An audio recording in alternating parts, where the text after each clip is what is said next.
नमस्कार। आज मैं सुनाने वाला हूँ पति पत्नी का सच्चा प्यार। एक आदमी ने एक बहुत ही खूबसूरत लड़की से शादी की। शादी के बाद दोनों की जिंदगी बहुत प्यार से गुजर रही थी। वो उसे बहुत चाहता था और उसकी खूबसूरती की हमेशा तारीफ किया करता था। लेकिन कुछ महीनों के बाद लड़की चर्म रोग से ग्रसित हो गई और धीरे धीरे उसकी खूबसूरती जाने लगी। खुद को इस तरह देख उसके मन में डर समाने लगा। यदि वो खूबसूरत हो गई तो उसका पति उससे नफरत करने लगेगा और वो उसकी नफरत बर्दाश्त नहीं कर पाएगी। इस बीच एक दिन पति को किसी काम से शहर से बाहर जाना पड़ा। काम खत्म कर जब वो घर वापस लौट रहा था, उसका एक्सीडेंट हो गया।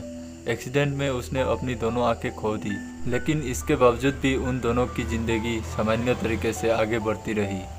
तभी एक आदमी ने पीछे से उसे पुकारा और पास आकर कहा, अब तुम बिना सहारे के अकेले कैसे चल पाओगे? इतने साल तो तुम्हारी पत्नी तुम्हारी मदद किया करती थी।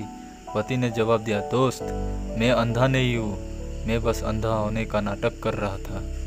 क्योंकि यदि मेरी पत्नी को पता चल जाता कि मैं उसकी बदसूरती देख सकता हूँ तो ये उसे उसके रोग से ज़्यादा दर्द देगा। इसलिए मैंने इतने साल अंधे होने का दिखावा किया।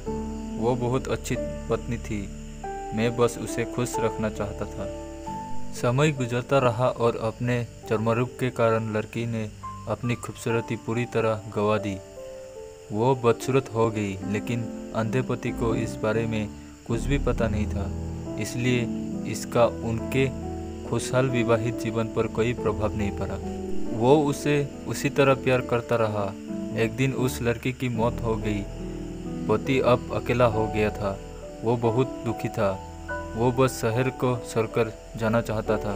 उसने अंतिम संस्कार की सारी कृपा विधि पूर्ण की और शहर छोड़कर जाने लगा। इस कहानी से हमें यह सीख मिली कि खुश रहने के लिए हमें भी एक दूसरे की कमियों के प्रति आंखें बंद कर लेनी चाहिए और उन कमियों को नज़रअंदाज कर देना चाहिए। दोस्तों, आज के लिए इतना ही। मिलते हैं अगले वीडियो में।